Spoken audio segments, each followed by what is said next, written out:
You now have the power no man has ever wielded.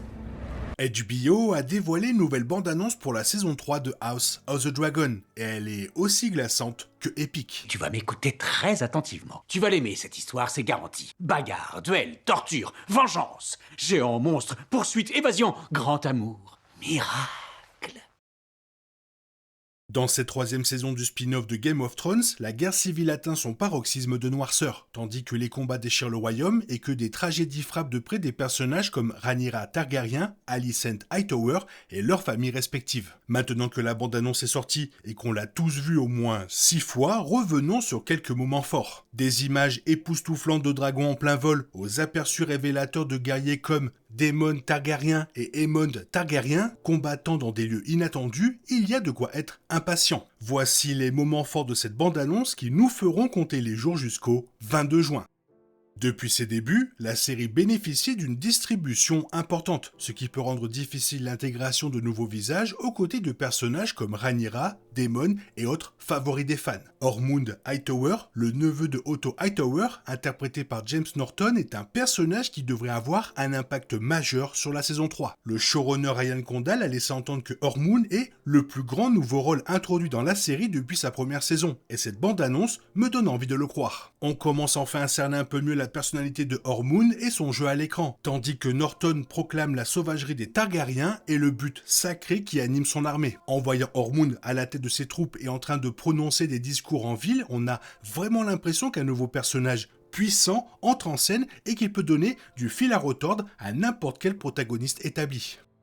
Jusqu'à présent, la danse des dragons est restée relativement centrée sur les branches rivales de la maison Targaryen et leurs proches alliés, comme les Velaryon, les Hightower et les Lannister. Mais dans la saison 3, le conflit prend une ampleur considérable, avec l'ouverture de nouveaux fronts dans le Bif et le Conflent. La nouvelle armée la plus remarquable à entrer en scène est celle des Loups de l'Hiver, un groupe d'anciens guerriers de la maison Stark qui marche vers le sud, persuadés de ne jamais revoir leur foyer. Nous les avons aperçus dans la scène finale de la fin de la saison 2 et Tommy Flanagan a été choisi pour incarner leur chef, Sir Roderick Dustin, alias Roddy la Ruine. Ils auront un impact considérable sur la campagne du Conflent, et cette bande-annonce nous les dévoile à plusieurs reprises, de leur rencontre avec l'armée Tully de Daemon Targaryen aux longues épées qui s'entrechoquent contre un bouclier Stark. Quel plaisir de revoir le Nord au cœur de l'action après les avoir tenus à l'écart pendant si longtemps dans ce spin-off. Cette nouvelle bande-annonce regorge d'action, mais certaines des scènes les plus palpitantes mettent en scène Aemon Targaryen, le dragonnier borgne incarné par Ewan Mitchell. Bien qu'on aperçoive Aemon sur le trône de fer, les scènes les plus intrigantes le montrent chevauchant son gigantesque dragon, Vhagar. Vhagar réduit en cendres un vieux château délabré et tous ceux qui ont le malheur de se trouver sur son chemin, tandis que plus tard, Aemond, vêtu d'une armure noire et sans son emblématique bandeau sur l'œil, déferle dans les couloirs avant d'exiger que quelqu'un prenne son épée. Le château que l'on voit est Harrenhal, siège du pouvoir dans le Conflent, où Daemon Targaryen passait la majeure partie de la saison 2. Si la série suit le roman de George W.R. Martin, Feu et Sang, ce qui semble être le cas, Aemond s'emparera du château dès le début de la saison. Nous avons vu Aemon jouer en tant que régent, mais nous allons maintenant le voir sur le terrain, où il pourra laisser libre cours à ses tendances les plus terrifiantes. Bien que la saison 3 réserve sans aucun doute de nombreux rebondissements, un événement incontournable doit se produire dès le début. Rhaenyra Targaryen s'emparera enfin de Port-Réal et revendiquera le trône de fer, jetant ainsi les bases de la plupart des événements majeurs de la seconde partie de la Danse des Dragons. La série n'a jamais caché cet enjeu, notamment avec une affiche montrant Rhaenyra sur le trône de fer, mais la nouvelle bande-annonce va encore plus loin en nous montrant l'équipe noire prenant le pouvoir à Port-Réal. Ailleurs, on voit Rhaenyra brûler des bannières de l'équipe verte. Autant dire que la série confirme quasiment la prise de Port-Réal par Rhaenyra, et comme je pense que la plupart des scènes de cette bande-annonce se dérouleront au début de la saison, je m'attends à ce que cela arrive au plus tard dans l'épisode 2. En écho à l'assaut Daemon sur Harrenhal, on aperçoit brièvement Daemon Targaryen se frayant un chemin à travers le donjon rouge. On le voit ici tailladant en pièces les hommes d'armes de l'équipe verte dans la salle que Cersei Lannister fera un jour ornée d'une fresque monumentale représentant les 7 couronnes. Pour l'instant, elle n'est peinte que du sang de ceux qui ont osé se dresser sur son chemin. Cette scène fera sans aucun doute partie de l'assaut de Rhaenyra sur Port-Réal, auquel Daemon participe dans le livre. L'impact est d'autant plus fort que nous avons vu Daemon vivre une grande partie de sa vie dans ce château. À présent, il doit se battre pour reconquérir sa demeure ancestrale et la restituer à l'héritier que son frère défunt a choisi pour lui succéder. L'une des intrigues les plus intéressantes de la saison 2 était centrée sur Criston Cole, et si quelqu'un m'avait dit que je dirais cela avant la diffusion de la saison, je l'aurais traité de menteur. Mais la transformation de Criston, d'un chevalier mesquin et fragile en un commandant totalement dépassé par les événements, puis à un homme qui a compris la futilité du combat contre les dragons et accepte son destin, était captivante. Je n'éprouvais aucune pitié pour Criston à la fin de la saison 2, mais son discours sur le caractère fatal de son expédition dans le Conflant constituait un moment fort d'un final par ailleurs assez tiède. La bande-annonce dévoile davantage le parcours de Criston et chaque plan semble empreint de l'angoisse lancinante d'une fin imminente. Tandis que les armées s'affrontent, on aperçoit les hommes de Criston se faufiler à travers forêts et champs envahis par la végétation, ainsi que lors de quelques batailles. Je n'aurais jamais cru être aussi captivé par l'histoire de Criston dans cette 3e saison, mais House of the Dragon m'a totalement conquis.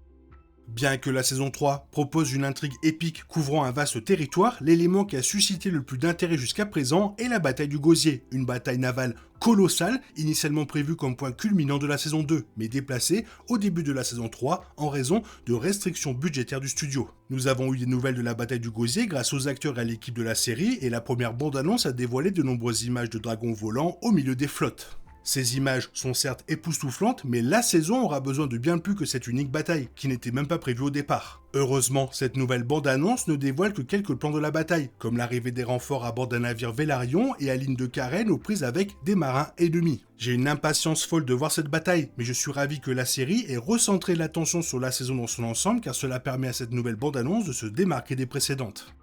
S'il fallait retenir un élément de l'intrigue crucial pour la saison 3, ce serait la difficulté pour Rhaenyra de maintenir son pouvoir après la conquête de Port-Réal. Dans le livre, Rhaenyra sombre progressivement dans la paranoïa et la cruauté, s'éloignant de ses plus proches alliés et se forgeant une réputation exécrable auprès du peuple. La série a souvent atténué les aspects les plus sombres de ses personnages par rapport au livre, mais s'il y a bien un point où il est absolument essentiel de ne pas emprunter cette voie, c'est celui du côté obscur de Rhaenyra. La bande-annonce m'a donné plus d'espoir que possible quant à l'engagement de la série dans cette intrigue, car Rhaenyra y paraît dans un état critique. Certes, elle revendique le trône de fer, mais sa déclaration d'une voix glaciale, nul ne pourra douter de celui que les dieux ont choisi pour régner, est tout simplement terrifiante. On la voit également sangloter devant un crâne entièrement rongé par les flammes, et l'on devine à quel point les événements qui arrivent vont la détruire. Reste à savoir si la série parviendra à retranscrire efficacement la descente aux enfers de Rhaenyra. Mais les frissons que j'ai ressentis en regardant cette bande-annonce me laissent penser que la série pourrait bien y arriver.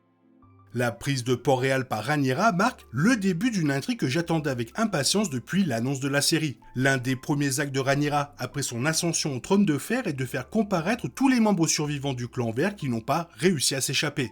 Parmi eux, sa rivale Alicent Hightower est immédiatement faite prisonnière pour de longues années. On ignore encore comment la série abordera cette intrigue compte tenu des changements intervenus dans la relation entre Alicent et Rhaenyra. On aperçoit toutefois Alicent et sa fille Elaena amenées devant le trône de fer par les manteaux d'or qui, bien entendu, se rangeront du côté de leur ancien maître, Daemon, lorsque Rhaenyra tentera de s'emparer de la ville. Quelle que soit la manière dont House of the Dragon traitera la dynamique entre Alicent et Rhaenyra, elle devrait être au cœur de cette saison.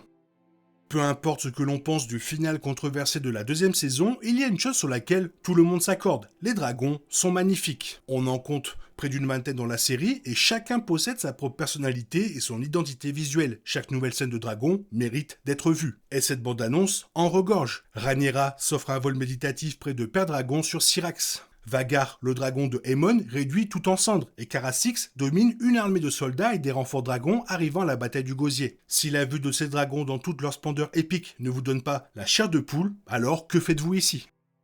Dès les premières secondes, la bande-annonce aborde sans détour l'un des choix d'adaptation les plus controversés de la série. À la 6e seconde, on aperçoit un dragon planant au-dessus des montagnes escarpées caractéristiques du Val d'Arin. Dans la saison 2, Rhaena Targaryen, qui ne possède pas de dragon, apprend de la gardienne de l'Est, Dame Jean Arryn, l'existence d'un dragon sauvage rôdant dans le Val. Il s'agit sans aucun doute de ce dragon. Dans le roman de George W.R. Martin, une semence de dragon de basse naissance, connue sous le nom de Horty, revendique un dragon sauvage nommé Voleur de moutons. Après avoir combattu pour Daemon Targaryen et le clan noir lors de la danse des dragons, les deux se retirent dans les montagnes du Val pour ne plus jamais réapparaître. Étant donné l'absence de dragon chez Rhaena et sa présence artificielle dans le Val, il devient de plus en plus évident qu'elle reprendra le rôle de Horty tel qu'elle apparaît dans les livres. Écrit comme un texte historique puisant dans des sources primaires et secondaires peu fiables, Feu et sang de Martin représente un défi d'adaptation fascinant. Face à des sources contradictoires, la série a dû choisir la version la plus plausible, ce qui a engendré nombre des difficultés rencontrées par Martin dans la série. La bande-annonce de la saison 3 offre un aperçu de l'une d'entre elles. Feu et sang n'affirme jamais explicitement que Aemond, le frère du roi Aegon II, est responsable de ses blessures par le feu. Le roman ne suggère pas non plus clairement que Aemon aspire à s'asseoir définitivement sur le trône de fer, et non pas seulement à la place de son frère convalescent. En revanche, la série exploite pleinement cette dimension dramatique et montre Aemond affichant ouvertement ses ambitions impérialistes. Aegon déclare désormais considérer son frère comme un ennemi, et non comme un allié. Étant donné que House of the Dragon raconte une guerre civile chez les Targaryens, il est naturel de trouver de nombreux personnages avec les cheveux blancs. Cependant, et c'est assez surprenant, on y trouve moins de femmes dans ce cas en âge d'avoir des enfants qu'on pourrait le penser. De ce fait, le bref aperçu d'un personnage en train d'accoucher ne peut concerner que Rhaenyra Targaryen ou Elaena Targaryen. Un examen plus attentif d'une capture d'écran confirme qu'il s'agit bien d'Elaena. S'il est possible que ce moment ne soit qu'une hallucination provoquée par Harrenhal pour Aemond, il est tout aussi probable que Elaena soit secrètement enceinte tout au long de la saison 2 et qu'elle accouchera cette saison. Dans Fire and Blood, Elaena et son frère époux Aegon ont 3 enfants, Jaehaerys, Jaehaera et Melor. Ce dernier n'est pas encore apparu dans la série, aux grandes dames de George W.R. Martin. En réalité, l'absence de Melor fut le premier changement d'adaptation qu'il critiquait publiquement, ce qui déclencha la détérioration de ses relations avec le showrunner Ryan Condal. Quoi qu'on pense de House of the Dragon en tant qu'adaptation, force est de constater que la série sait y faire avec une bande-annonce absolument époustouflante. Ce nouvel aperçu de la 3e saison est intense, violent et poignant, annonçant une saison explosive. La promesse de la maison Targaryen est tenue, le feu et le sang couleront à flot, et ceux qui en souffriront le plus seront les membres de la famille qui ont apporté ces 2 éléments à Westeros. Nul ne pourra douter de celui que les dieux ont choisi pour régner. Voici le slogan de cette nouvelle bande-annonce pour la 3e saison, de la première série dérivée de Game of Thrones. Mais nous ne sommes pas certains que ce soit une affaire de dieu. Il est question de dragons, d'humains et de feu incarnés. La 3e saison pourrait bien être la meilleure de la série. Nous le découvrirons lorsque l'ombre d'un dragon passera au-dessus de votre tête, cet été. Ça sent très fort l'odeur de l'humain boulé, car Vagar est en train de faire un petit barbecue. Toi, qu'est-ce que tu as pensé de cette bande-annonce? N'hésite pas à me le faire savoir dans la zone commentaire. Quel est ton niveau de hype? Dis-le moi aussi. Sinon, comme d'habitude, bisous bisous, bye bye. T'es toujours là, toi? C'est fini. Rentre chez toi. Allez, dehors. Naï, naï, naï.